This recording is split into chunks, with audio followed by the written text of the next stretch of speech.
Okay, so I've loaded up the CX3300 offline software here, and what I'm going to do is open a database I've previously taken on the CX3300. Load that up. And while I'm loading it up, as a reminder, this is where it's important to understand things like the tag and lossless databases and also the similarity, because as you'll see when I'm using the software, it's a little bit important to understand what you're doing. And I mean, I guess it's not absolutely required, but I think it makes it less mysterious when you're doing this.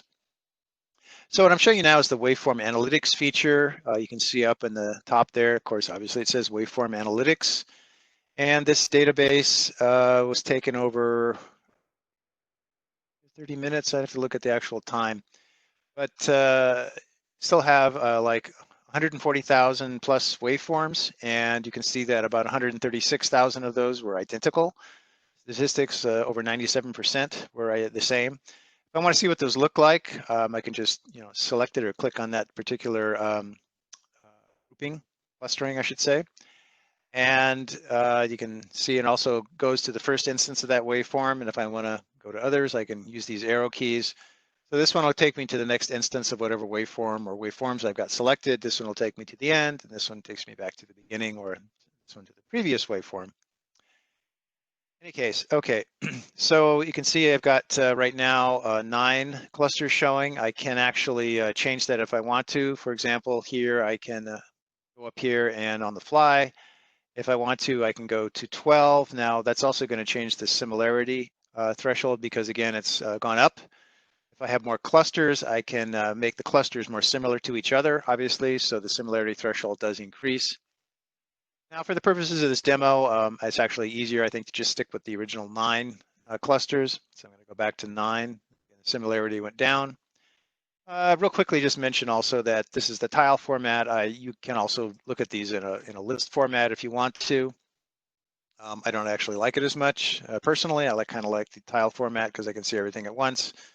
But again, that's kind of personal preference, I suppose. Back to the tile format. And again, I can pick either quick or detailed clustering. Again, most of the time I prefer to use quick clustering. Obviously, you never want to do anything but quick clustering at the very top level because you have so many waveforms. If you try to do it in the detail, it would take forever. So in any case, let me go back here. So select the main waveform and just to pick, I'll pick another one here, this blue one, just to see. Now, notice that as I select multiple waveforms, they get superimposed on one another. I can select as many as I want to at one time. And of course, these look kind of similar in the beginning, but it does extend outward. Now, if I wanted to find the blue waveforms, I can just deselect that one and then jump to the next instance of it here. So you can see there's or the first instance, I should say, of it. And if I want to find the next instance, I can click on it again. And again, notice that I've got it exactly where in time it happened. So that's very convenient, obviously, and very easy. Again, this software is pretty powerful because it was able to distinguish between these, relatively not so significant differences in the waveforms. It's pretty impressive, I think, overall. I'm going to go back to the beginning of the waveform and a little bit. I'm going to deselect this guy for now. Select the main waveform again. Because I want to select this yellow one up here. Now this one has 3,336 different types of waveforms, so that's the second most common waveform type. And I can see actually there is somewhat of a difference. Now the beginning looks very similar to the light blue one. Notice there's this long kind of flat area here, and then it spikes again at the end. If I wanted to look at that in greater detail, I could, for instance, deselect the blue one and then go jump to that first instance. Over here, yeah, definitely does look different. Something else is happening here than what's happening with the main waveform. In fact, there's enough of these also. It might be interesting to do a subclustering on it. So since I've got it selected, I can actually just go up here and click on this. And I can also use the quick clustering because I still have enough tags, I guess, to do it. And notice again that I get a large number of the waveforms are the same. So out of that 3,336, 3,000 rather, and 265 are the same according to this, but there are some other waveforms that have some slight differences. Again, to my eye, Honestly, it's a little hard to see some of these differences here. It's a slight difference I can understand. What does catch my eye is this yellow one on the upper left here. Now I look at that and wow, that is kind of different because I noticed that unlike the other ones, it doesn't really have just a short spike. It has this long kind of flat area before it goes down. So that might actually be interesting to look at. So I'll just deselect the red one here and jump. I am at a point in the waveform where, okay, good. So I got to it.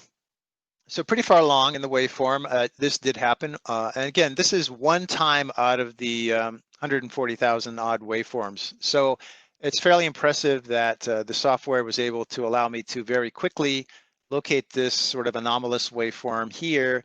And again, if you're trying to do things like battery IoT stuff and power drain analysis, you really do want to fully understand things like this to make sure you understand what kinds of things are going on, how often does this happen, what caused it, and again, overall, obviously, this has a great benefit in terms of just analyzing the power drain because I can look at the different types, I know their frequency, and it's very easy to kind of understand the sort of the average power drain on the system. All right, so that was that one. Now I can, again, go back to the beginning. And if I want to go back up from a subcluster, I just click on this little undo arrow here, and it takes me back to the top. I can also, again, click on this main one. Now here's another one. There's the third most common. There's 568 of these guys. So if I click on this, I can see that, yeah, it's quite different actually. That's something happens, but it's much smaller. So let me deselect that one and go to the first instance of that. Okay, so what I can see is this truly is a different operation going on here. Something happening between these other two very common operations. Usually, I think it probably looks like it always probably happens in between, more or less. I imagine sometimes it jams into the end or the beginning of these other waveforms, and that probably causes it to have possibly get classified as a different type of waveform. But basically, it's the same operation occurring, obviously, at different places. And so again, I have those time stamped. I can look at them and pretty much easily figure out what's going on and understand exactly how they would contribute also potentially to the power drain on the system. If that was my main concern. Of course, there's other obviously insights you gain from looking at the waveforms in this kind of a detail too. Now again, since I've selected this guy, if I wanted to, I could also go in even and do a subclustering on it. So maybe that's maybe interesting just to see how much difference there is there. So I'll go ahead and click on that. So I've done I'm going back to the beginning of my waveform quick here. So I've done a subclustering, and again, I can see that 522 in this cluster are the same. So there's a few other types of waveforms that come in. This one, this blue one, I suspect it's kind of jamming into one of the other waveforms. I can almost bet money on that one. Let me actually select it and just double check, but yeah, so that's actually what was happening. So it's that same kind of operation happening, but it got close, and so it kind of got tagged as a different waveform. If I wanted to, though, I could actually go in and see how many different types of those waveforms there are. So just for the heck of it, let me go in and do another subclustering. And again, you can keep doing subclusterings until you get down to just a few waveforms, obviously. But anyway, I'm going to hit subcluster. Now notice this is interesting because it's telling me that it can't do, it has to have the detailed clustering. It can't do quick clustering to segment this anymore. So it's nice that the software tells you that. Now you do have the option, of course, of specifying that whether you want to do quick or detailed clustering also up there. But a lot of times I don't like to do that unless I have to because detailed usually takes longer. Anyway, I'm going to say yes. And it's now segmented that up into other types of waveforms. So I've got this yellow one here and a bunch of other ones. Again, these are probably all ones very similar, but they're all kind of cramming in to an adjacent waveform. And again, to my eye, they don't look that much different, but I think it's instructive to just kind of get a feeling for how this clustering function works and the subclustering and when you might want to use detailed clustering versus the quick clustering. All right, so I'm just going to pop back up and go back up to the top where I was before. And the only other thing I kind of want to mention is how you might set this up. So let me just go into the, for example, trigger function here. And again, remember I was talking earlier that I normally like to use the dual trigger, rising and falling edge trigger. Yeah, this is how the triggering was set up for doing this collecting. Actually, I shouldn't say collecting the data. Data collection is different. You can, of course, do retriggering after if you want to create a new database, you could redefine these waveform triggerings, and you could actually run the whole database again as a retrigger and create additional databases if you want to, which can be beneficial sometimes. But in case this was the way it was originally done, so I have a certain amount of like 100 microseconds of pre-triggering, and hold off was 500 microseconds, and then the hold off at the falling edge was 500 microseconds. So again, dual edge triggering. Similarity threshold was set to 93%, so that's what it was trying to achieve. Of course, that depends a little bit sometimes on how many clusters you specify as well. So again, you can go in here and do this, and if I wanted to do a retriggering, I could actually go in here and specify a retriggering with different parameters set, and go ahead and generate a new database. So anyway, that's kind of a nice quick overview of how the waveform analysis feature works.